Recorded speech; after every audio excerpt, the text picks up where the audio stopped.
Welcome to the Island Table Talk, where we sit, chat, and get to know our guests while sharing great vibes and even better food. On today's episode of the Island Table Talk, we have a special guest joining us. She's no stranger to the internet. Please help us welcome our girl, internet sensation, Krystal. Hey guys. How are you? I'm good. Hungry. We have a lot of food, so don't worry. I can't wait. Okay, so you were an assistant principal before transitioning into content creation on TikTok. Yes. Can you walk us through that journey and how it was like? Honestly, it was stressful because everybody looks at it like this is this big career, right? Like you make so much money. A lot of people would die to have that, right? Yes. And when I said I'm gonna take this step and do full-time content, everybody looked at me like I was crazy. Like, girl, why would you do that? You know, like you could retire and do all this stuff, and a lot of people judge me for it. And now it's like looking back, like if I didn't take that step, I wouldn't be here. You know what I mean? So Yes. it was very stressful, but it helped me look into myself and not, look at everybody else's opinions and what they thought about what I do with my life. Okay, so what was the biggest challenge you faced, and did you ever had any regret leaving your job? I think the biggest challenge was leaving the kids.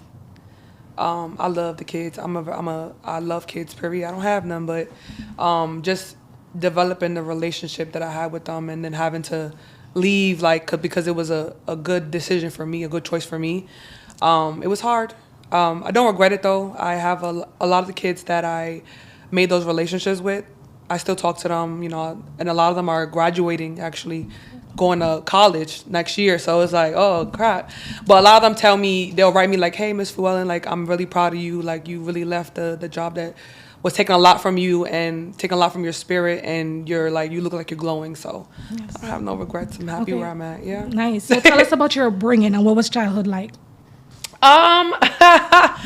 Well, so I'm half Puerto Rican. My mom is Puerto Rican and my dad is black, but my mom married a Jamaican man. So we had a lot of Caribbean in the household, like split between the Spanish side and also Jamaican culture. And then when I see my father's side of the family, is like chicken, mac and cheese, all that stuff. But then I come home, it's rice and peas and oxtail stuff. And then you have the arroz con gandules. So there's a lot of it's like a melting pot in my house, honestly. I wouldn't say, I grew up in Harlem, so I wouldn't say that everybody has this story of like, I was poor and I was this and that. I wouldn't say that. We was a low income family, but I think having a different cultures really shaped me to who I am, because I'm able to relate to a lot of people because I've had so many different experiences, you know what I mean? So, growing up in Harlem, it was lit. I was outside with my friends. Pretty much lit. So tell us, how has content creation changed your life, and how has content creation changed your life? Girl, And what advice would you give to someone who's trying to pursue it? I literally do whatever I want, whenever I want. And I mean that, I say that humbly. I'm able to move when I want. Obviously, you have business moves, things you have to do, but I set my own schedule. I make more money than I was as an AP, and I was making six figures. So as an AP, so I'm able to. I think the important thing for me is creating generational wealth for my kids. I don't have no kids yet, but for my future kids.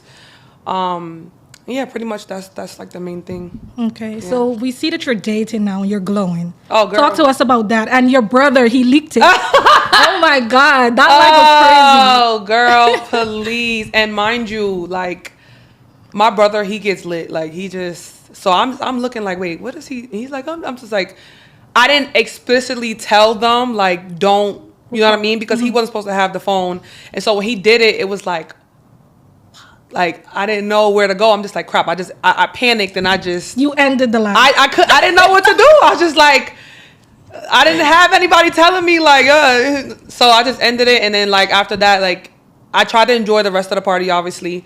But after the party, me and him talked, and we're like, we're going to have to figure out how we address this. Like, what do we do? And, it was a lot of drama behind the scenes with that, and that's what I didn't want. But I'm actually happy it came out, because then I didn't have to hide anymore. Because a lot of times I was hiding, like I couldn't stream here because I was with him, or I couldn't do this because I was with him. Mm-hmm. And then after that, I was just like, well, I'm with him, so I'm gonna just do whatever I want. So his job is different from what you do, and I see that he's now getting into content creation. How does that work? So actually, he was doing content creation before me. He was doing YouTube. He was big with YouTube. He and his cousin, they have a YouTube group, right? I think they have like maybe 300,000 subscribers. So he was doing content before me.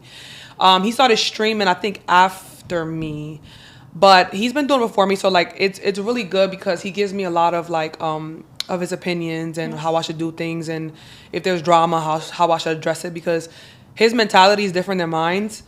Because I care a little more than he does. He doesn't care about anything, like, and not anything, but when it comes to, drama on the internet, he's just like, yeah, like the idea of being canceled. He's like, that doesn't exist, and I'm like, well, you think that, and I get where he's coming from, but me, I'm like, I move a little more like. But I like the differences because it kind of grounds me in that, knowing that when I start panicking, he's like, hey, look at this, you gonna be all right. You know what I mean? Yes. Yeah. We're hoping for a wedding soon. Oh, girl. Yes. We're speaking into existence. Okay, so the Bridgerton party though for my birthday. After that, I'm like, I don't know if I want to do a big wedding because that party stressed me out. Do you understand? Yes. Stressed. I did. After that party, I was like, I'm never doing nothing like this again. Yes. Oh, please, bye. But it was beautiful. It was beautiful. It was. It helped me get monetized on YouTube. That party helped me get monetized. But I was like, I ain't doing that again. I say that now. Then when I get married, I'm like, I'm the big wedding, everyone, and pop out. Okay, so I want to get into some tea because I've been following you. I'm a fan of you. I've been following you for many years. I want to talk to you about Swiss Lee. Okay. Right. What happened? Because what happened? Like, yeah, let me exaggerate. What happened? So the internet looked at me and him like we were not a couple, but like we started off doing, not couple, but funny trolling back and forth. And then we met in person and it went like crazy. The first time I met him, there was like 25,000 people in the live. So it was like, oh, let's just do content. Like, let's just have fun, whatever. But then I came to a point in my life where I was like, if I continue to put this idea on the internet that we are not a thing, but like I'm actively pursuing, or it's something, or maybe it is, maybe it isn't, I wasn't gonna find, I don't want to say love or a man or whatever it is. And I'm older, so it's like I had to be like, look, we can't do no content anymore in this capacity because I'm not making enough space for what I want. You know what I mean? Like. So you're confirming that you guys weren't dated because no. You guys weren't dated. No. Okay. No. Okay, so I want to bring Rebel in also because there was some drama back and forth with you and Rebel. Well, there wasn't with Mr. 45. No, there was no drama. I think that's the internet. Internet, when they see the idea of a woman with a man and then another woman is introduced, it looks like y'all don't like each other. And I got on Scream Rebel and I've had, it's content, so I'm gonna make it look like, hey, girl, you got my man, whatever the case is. Yeah, because that was yes, was crazy. But I got your man, and you can do anything about it. But for me, it was content. It's like, well, for us, I'm assuming for us, it was content. No beef, no, I don't have no beef with her. No. So I'm happy that you're clearing the air because no, it's not things that and it's crazy because I do have I still get like certain comments on my posts like Swiss, and I'm just like, huh, like. Can y'all stop now? Like, and I, for me, it was like I got a lot of backlash doing content with him because people didn't want to see me and him together. And him, yeah. And together, whether it was like in a capacity of a friendship or romantic, they just didn't want to see it. And for me, I didn't care. It was just like whatever y'all think, what y'all think. You know what I mean? But after a while, it's like, all right, this is annoying. Like y'all, come on, like. I'm a grown ass woman. But do you think we're gonna ever have Swiss Lee and Krystal ever again? I used to enjoy you guys. You guys got me 2 in the morning. I guess you have to. I'm looking for rekindling. What's up with Lulu though? What's up with Lulu? I'm not seeing you and Lulu together anymore. I was just with Lulu. I seen Lulu in Mexico. I think it was in Cabo. So you guys there. are so good. Lulu's more focused on. Because, before we do a lot of streaming stuff and, like, we're in the same area of, he's focused more on other things like modeling. I don't know if you saw he walked on one of the modeling shows. And, like, he was telling me about, like, how he's trying to get more into that. So I still talk to him. We're cool. It's no It's regular. You know, people, we all busy. So it's like when we're doing that kind of content, we were together because of the content. But because we're not doing that as much, it's like, I just hope we do have one more collab with you, Mr. Otto. The Wi-Fi. we'll see. And I don't know. Tananya, Quite Perry. Yeah. We enjoyed you guys. I Yeah. feel like that group, Yeah. it was epic. Yeah, the I was content actually was happy they crazy, and I don't know what happened. It's just I think the internet played a part in like Yeah. with you and Swissley not speaking. Or do you guys speak? I feel like the internet can never move me.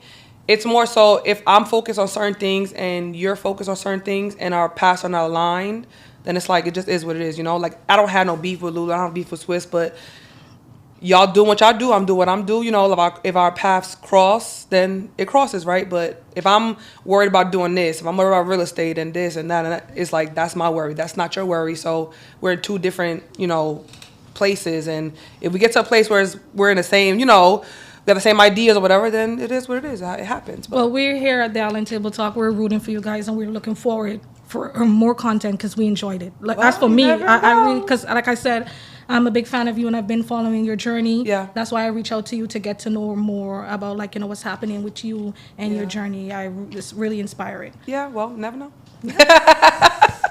Okay, so